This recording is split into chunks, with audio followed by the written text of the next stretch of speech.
Saludos a todos los que nos ven y nos escuchan en nuestra primera edición, esta primera sesión de En Conexión, nuestro programa de entrevistas de actualidad, política, cultura y todo lo que venga. A continuación, le damos la bienvenida a nuestra invitada Marisol Perestello, una invitada que no necesita presentación en realidad, una profesional, una política de amplia trayectoria en Perú, ex congresista, ex ministra de Justicia y Derechos Humanos que aparentemente para ciertos sectores parece ser una mala palabra, causa escozor. Es increíble esto. Marisol, ¿cómo estás? Muy bien, Yuri, gracias. Marisol, qué gusto. Bueno, comencemos a lo que nos congrega el día de hoy. La crisis política en Perú y nuestra mayoría congresal. Bueno, la institucionalidad peruana pareciera estar bajo un ataque constante, feroz, sistemático. No es que después de la caída de la dictadura fujimontesista nuestras instituciones sean algo para sentirse demasiado orgullosos, pero peor es nada. Era lo que teníamos, se comenzaron a hacer ciertas reformas, bueno, eh, pero parece que todo eso lo estamos perdiendo. Marisol, ¿existe una agenda antiderechos en marcha actualmente? Y si es así, ¿quiénes estarían detrás? Es una pregunta difícil de contestar em, en términos absolutos, pero sí hay una evidencia clara de un retroceso en materia de garantía de derechos que cualquier control de convencionalidad de estándares de derechos humanos tendría que reconocer públicamente. Dicho en fácil, sí hay un retroceso en el estándar de reconocimiento de derechos entendido como con dos principios. El principio de progresividad, cuando haces el análisis de un derecho en concreto, y el principio de no regresión. O sea, no quiero hablar en abstracto para que la gente diga, oye, ¿de qué estás hablando esta? No quiero que ir en concreto. En ¿Cómo concreto, mides, cómo mides si un derecho avanza o un derecho retrocede en un país específico? Lo mides sobre la base de estos dos principios. Cuando tú avanzas en el reconocimiento de un derecho, sea cual fuere, derecho laboral, derecho, por ejemplo, al estudio universitario, secundario, o cuando tú retrocedes, eso supone que hay una regresión en el derecho y está además sancionado internacionalmente porque el principio que aplica para el reconocimiento de derechos a nivel nacional, medido de esta creación que se ha hecho de un sistema de protección internacional de derechos humanos es ese. Y en ese tema específico, si tú revisas las últimas decisiones en el país de los últimos 3 o 4 años, hay varios quiebres, ¿no? Más allá de los quiebres institucionales, de persecución del delito. En temas de educación, por ejemplo, hay un retroceso puro y duro, clarísimo. Tú avanzaste en un derecho a la educación que tuviera no solamente las características que establecían de manera mínima el estándar internacional, es decir, accesibilidad y calidad, sino que ya tenías un nivel que te podía hacer competitivo a nivel internacional como estudiante de una universidad cualquiera en el Perú. Y hoy hay retrocesos que hacen que las universidades ya no tengan que estar licenciadas, que se retrocesa en lo que significa SUNED, que era perfectible, por supuesto. Yo no voy a decir que era maravillosa y que íbamos a hacer Harvard, pero trabajabas en un nivel de licenciamiento de universidades y de mejora de la calidad educativa que hacía que no estafáramos a los jóvenes. O sea, que un joven que estuviera en una universidad y dijera, tengo un cartón, bueno, échate aire, porque para otra cosa no te va a servir ese cartón. No vas a competir internacionalmente con ese cartón, con el sacrificio que ha significado para tus padres, que muchas veces ni siquiera han terminado el colegio y se rompen el alma, bueno, fuera 8 o 10 horas trabajando, Yuri, 15 horas trabajando para que tú seas profesional. Pero te cuento que ese cartón que tú has recibido no te sirve para nada. ¿Por qué? Porque tu acreditación no tiene ningún valor en el mundo real, en el mundo académico real.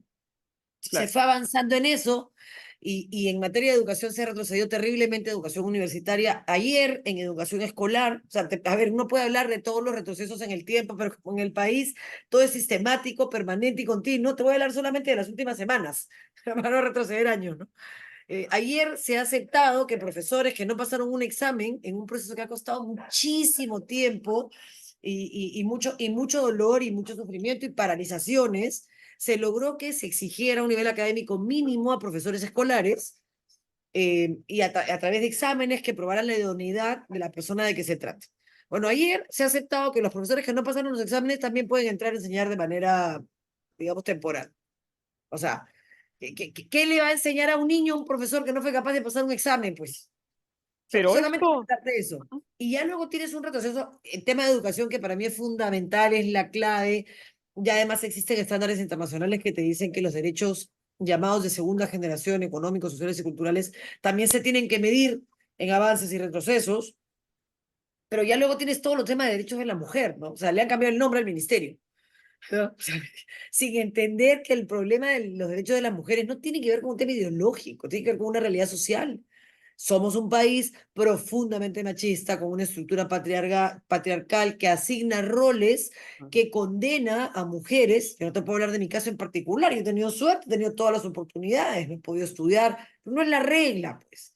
La regla es que las mujeres en el Perú tienen todas las responsabilidades de cuidado, que no hay como Estado, estoy pensando por ejemplo en el modelo Costa Rica, no hay espacios para cuidado de niños, no hay espacios para cuidado de ancianos. Entonces las mujeres cumplimos varios roles que por un lado nos generan una culpa horrible cuando podemos superar esos roles y hacer otras cosas, pero por otro lado no permiten que una mujer desarrolle todo su potencial porque tiene deberes de cuidado asignados por esa estructura patriarcal que no le permiten asignar todo el tiempo que se requiere para poder ser competitivo en un país en el que tú puedes tener la formación, las condiciones, la preparación, pero no tienes el tiempo y las otras condiciones. Hay un problema de acoso terrible, no solo acoso político, te hablo de acoso en general en el trabajo. Hay un problema de violencia intrafamiliar durísimo. El 90% de las demandas en temas de alimentos los presentan mujeres, porque los problemas de la mujer tienen que ver con igualdad de oportunidades, con igual sueldo por igual trabajo. Entonces, si hay un retroceso envuelto además en una tontería, que es esta cosa que se han inventado de la ideología de género, claro, cuando no entienden que ese concepto hace 30 años era el concepto de igualdad. O sea, es, era tan simple como eso. Y hoy es un concepto que lo que ha hecho es incorporar, no solamente es una igualdad legal, no solo es una igualdad formal, es una igualdad real. Y aun cuando la igualdad formal ya está reconocida en la ley y hay prohibición de discriminación en todo sentido, sí es verdad, por otro lado, Yuri, que no hay una igualdad real en términos de igualdad de oportunidad. Entonces, la es, respuesta en corto, sí hay un retroceso ujú. y el responsable es este Congreso en el que se han encontrado los extremos de izquierda y derecha a retroceder en materia de derechos y reconocimiento de los mismos. Así es, Marisol. Ocurre de que, bueno, en el mundo, sectores ultraconservadores se han atrincherado, es cierto, eh, y hace ya varios años. En realidad son sectores con los cuales podemos discrepar, podemos polemizar, a los cuales les podemos, bueno, criticar, observar su conservadurismo, su atadura todavía, su reticencia a progresos de tipo en derechos sociales, derechos humanos, eh, y con lo cual incluso tienen interpretaciones, a mi juicio, quizás estarás de acuerdo también conmigo, erradas de nuestra historia.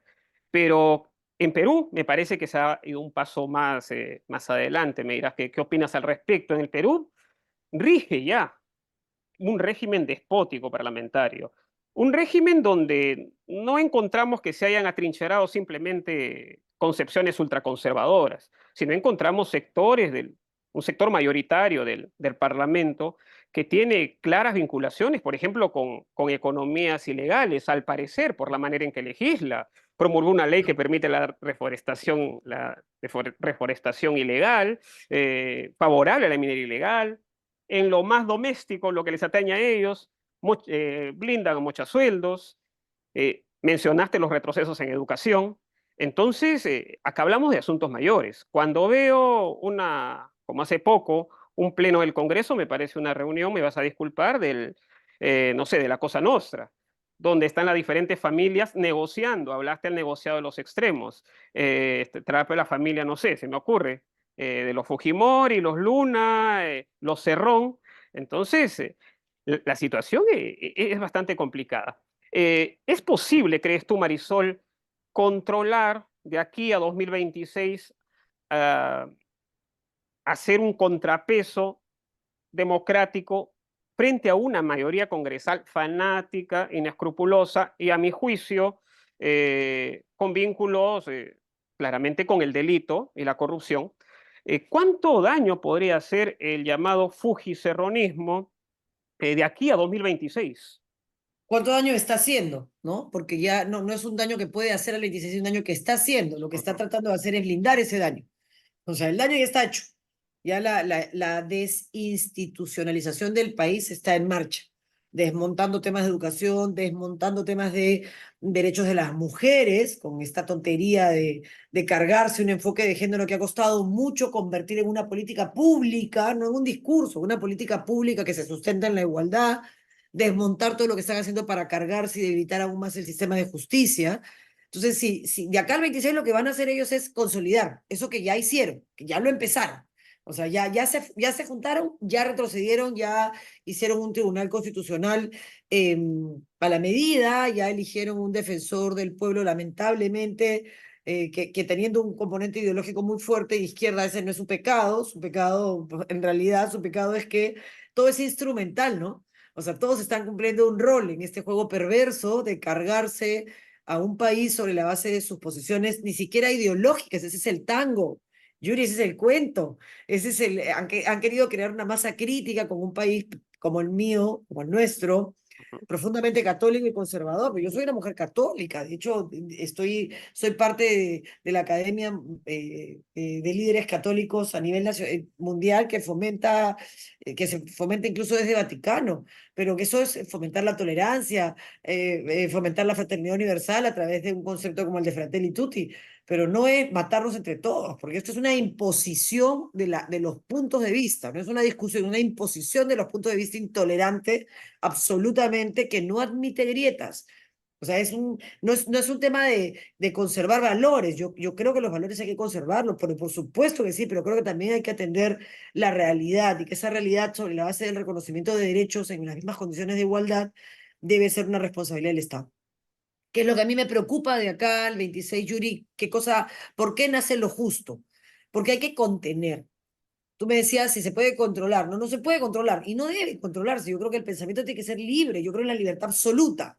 Lo que tú tienes que hacer es contener el autoritarismo, contener la posibilidad de llegar a un país en el que ya no se pueda pensar en libertad, contener el desmantelamiento de la institucionalidad nacional y la precarización de la política, contener el negociado que hay detrás de un montón de posiciones que tú has hablado de dos, de la ley forestal, no solamente en la forma, sino en el fondo, sino en la forma, que es esta forma del caballazo, tengo los votos, hago lo que me da la gana, y luego todo el tema de la legislación por 79 votos para ir en contra de los avances contra la minería ilegal, para ir en contra de los avances contra el crimen organizado, en tema de las leyes, por ejemplo, de colaboración eficaz. Entonces, hay una alianza de pseudo conservadores que en el fondo lo que están haciendo es desmantelar una institucionalidad democrática construida sobre la base de valores.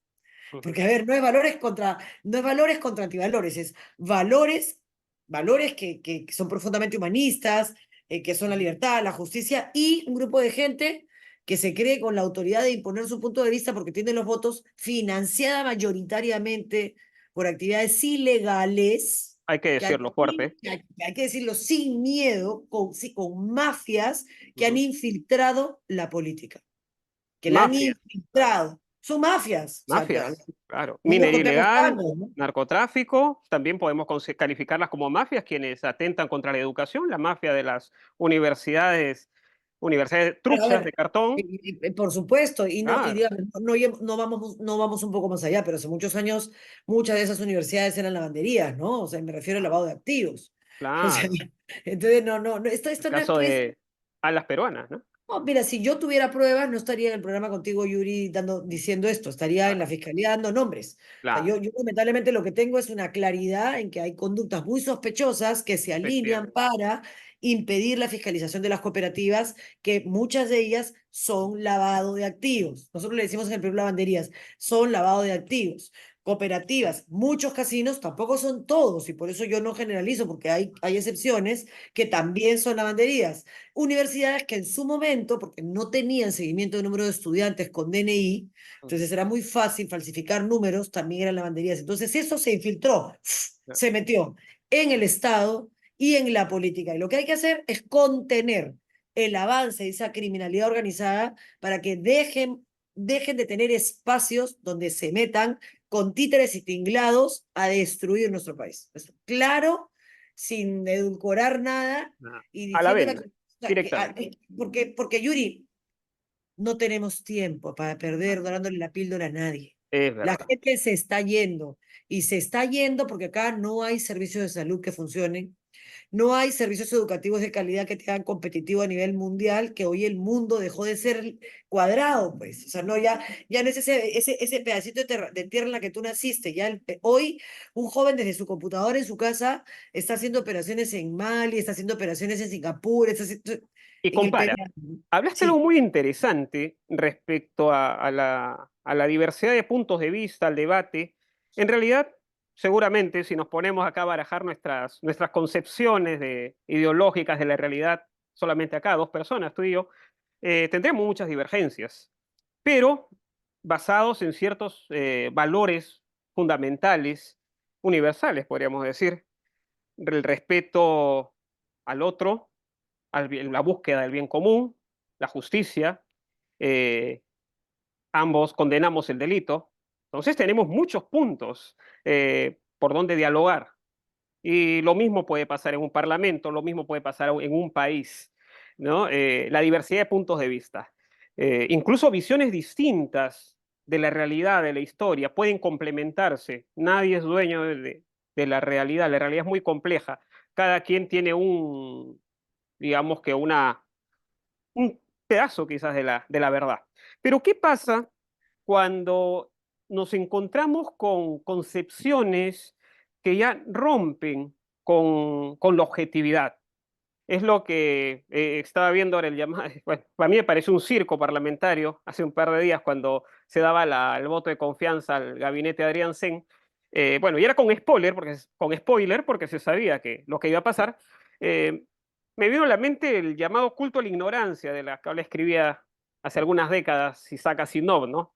Mi ignorancia vale tanto como tu conocimiento, Marisol. Y hemos visto aquí que se están introduciendo en el debate nacional y eso confunde mucho a la ciudadanía, interpretaciones que a mí me lo dice gente, totalmente enrevesadas. Un ejemplo, hace algunos días Cueto, bueno, es el reír en el mundo, Renovación Popular, el almirante José Cueto, ¿no? Congresista, porque él culpaba al mundo caviar, al rojerío y al eje del mal, Cuba, Venezuela, Irán y Rusia, Corea del Norte, le faltaron otros países, los culpó de querer desestabilizar al país. Y bueno, decía que gracias a este Congreso que acabas de criticar, que acabamos de criticar, ellos se están conteniendo.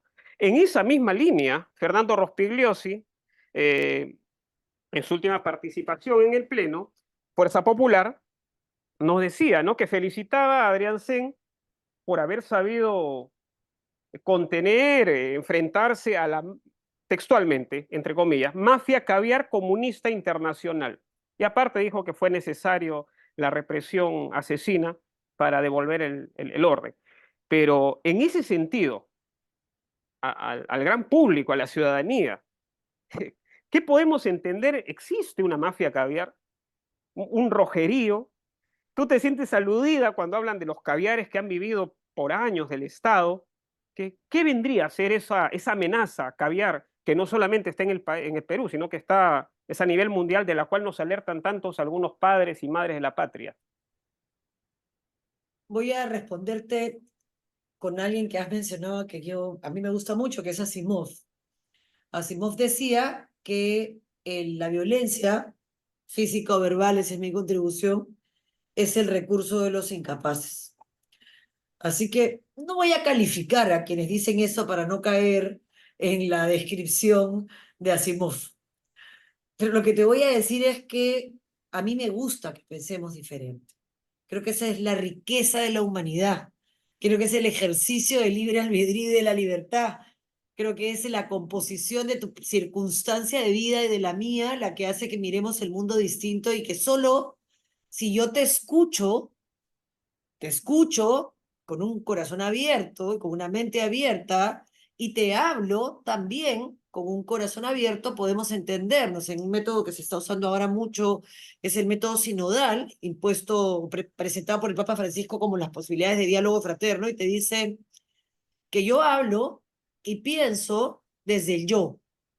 Desde el yo es mi yo. Tú no puedes cuestionar mi yo porque es mío, es lo que soy, es lo que mis oportunidades, mis privilegios, mis tristezas, mis frustraciones, pero tengo que estar dispuesta a escuchar y sentir desde el tú.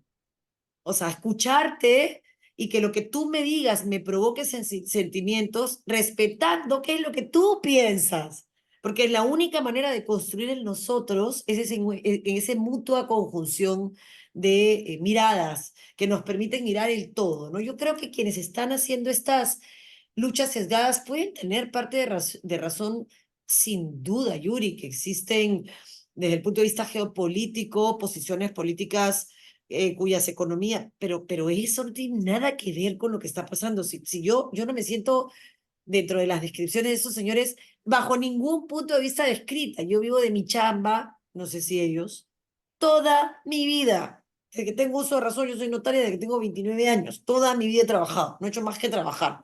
Y además de trabajar, le he dado todo mi tiempo y toda mi capacidad y también, lamentablemente, todo mi proceso de aprendizaje a mi país, porque es como sé vivir. Yo vivo para servir con alegría y para agradecer las cosas que yo he recibido. Entonces, lo que dicen me parece falto de contenido, un cliché, un Caviar, término que usan que en general toda su construcción ideológica, incluso el caviar, que le den contenido. Si le dan contenido, yo te puedo decir, me siento parte de esa descripción, pero no, o sea, yo no sé a qué se refieren, ¿no? Y han creado una masa crítica, porque lamentablemente hoy se asocia a defensa institucional, sí la hago, a creer en los derechos humanos profundamente, profundamente, creo, he trabajado toda mi vida en derechos humanos, respeto a los equilibrios de poderes, pero por supuesto creo que no hay Estado de Derecho sin eso, no impunidad, no hay justicia si hay impunidad,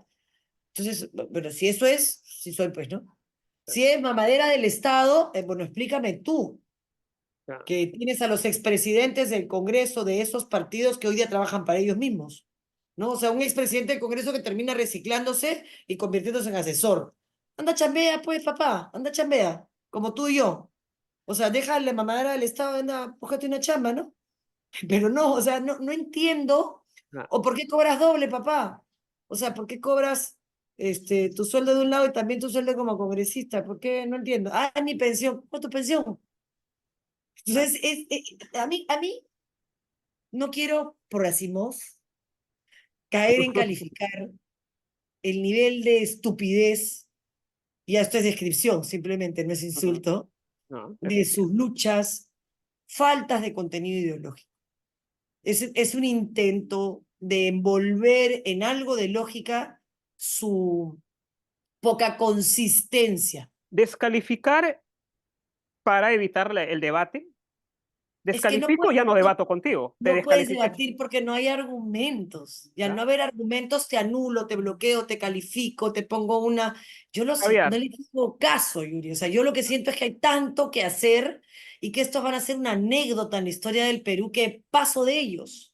Pero a mí me preocupa en el ciudadano de a pie. De repente nosotros un poco conocemos de dónde puede venir caviar. Antes, bueno, hace ya buen tiempo, años, caviar se decía izquierda caviar, ¿no? Es un mote que se utiliza dentro de las izquierdas para el izquierdista de clase media, donde los más, digamos que radicales los acusaban de tibios, ¿no? Eres un izquierdista caviar. Pero ahí quedaba, era una cuestión interna de las izquierdas.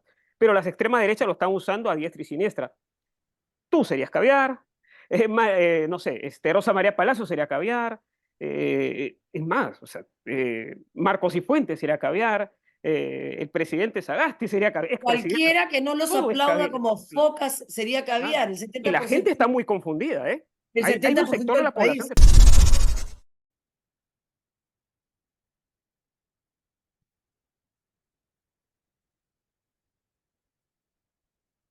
lamentablemente hemos perdido la conexión con Marisol.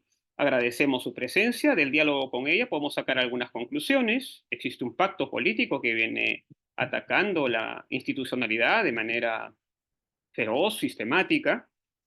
Un pacto que controla el poder legislativo, no tanto en base a ideologías, aproximaciones ideológicas. Eso explica la existencia del llamado fujicerronismo, aparentemente una alianza entre dos extremos ideológicos. Entonces, la unidad de este pacto es básicamente en función a intereses oscuros y a una nada disimulada, una evidente vocación autoritaria y corrupta. Agradecemos la participación nuevamente de Marisol. Ella nos estaba hablando por el interno de una nueva construcción política, un nuevo proyecto político llamado Lo Justo. Es un partido que asimismo se ubican en el centro del espectro, se identifican como tales. Nos comprometemos a ponernos en contacto con algún representante para que nos informe de los principios que rigen esta nueva organización que se encuentra en etapa de recolección de firmas y también nos ponga al tanto de sus propuestas programáticas. Agradecemos a todos los que nos han visto y nos han oído. Los invitamos a suscribirse, dar like, dejar sus comentarios, activar la campanita para recibir notificaciones de próximas eh, emisiones. Y les agradecemos. Como dice el recordado Héctor Lavoe, la calle es una selva de cemento. Vivimos tiempos bastante turbulentos, no solamente en Perú, sino en el mundo, así que cuídense mucho para pronto volver a estar en conexión.